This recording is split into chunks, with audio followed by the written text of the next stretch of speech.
और तुम कहते हो कि लोग देश छोड़ के जा रहे, तुम उन लोगों को देशद्रोही करार कर देते हो। अगर तुम लोगों को इतनी ही भारत की चिंता है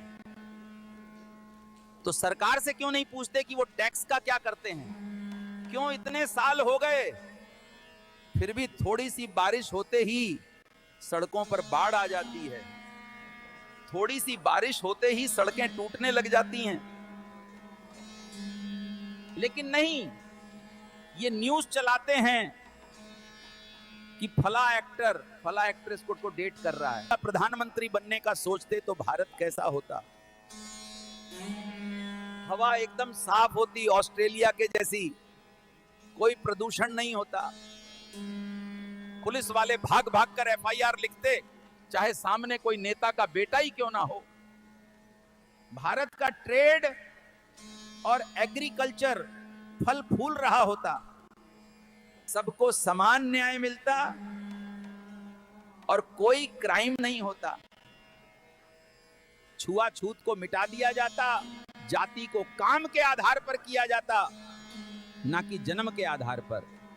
सरकारी अस्पतालों में सफाई होती, स्टाफ की कोई कमी नहीं होती और किसी मजबूर को खाली हाथ नहीं लौटना पड़ता। मंदिरों में भगवान का नाम लेकर साइंस और टेक्नोलॉजी का ज्ञान साझा किया जाता। किसान खुदकुशी नहीं किया करते और देश में करप्शन नहीं होता। नफरती भाषण नहीं दिए जाते वोटरों को बांटने के लिए। आरटीआई, राइट टू इंफॉर्मेशन के एक्टिविस्टों की हत्या नहीं होती। महिला जर्नलिस्ट को रेप थ्रेट्स नहीं मिलते। गंगा नदी एकदम साफ होती, इतनी साफ कि आप अपने पैर भी पानी में साफ साफ देख सकते। आम आदमी के कोर्ट केस 20-20 साल तक नहीं चलते, उसे जल्दी न्याय मिल जाता। जेलों में गरीब और मासूम न्याय का इंतजार करते करते बुढ़े नहीं होते। बिहार में इन लोगों ने वोटबंदी लगा दी है। पहले नोटबंदी में लाइन में लगाया, अब वोटबंदी में। बिहार की भयानक बारिश और बाढ़ में आप कहते हो कि 50 साल पुराना कागज ढूंढ के लाओ। 50 लाख से ज्यादा बिहारी दूसरे राज्यों में काम कर रहे हैं और पता ही नहीं उनमें से कितनों को नागरिकता साबित करनी पड़ेगी।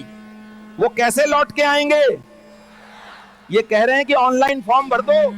जो आदमी दिन भर कंस्ट्रक्शन साइट पे ईंट ढो रहा है वो रात को रोटी बनाए या फॉर्म भरे।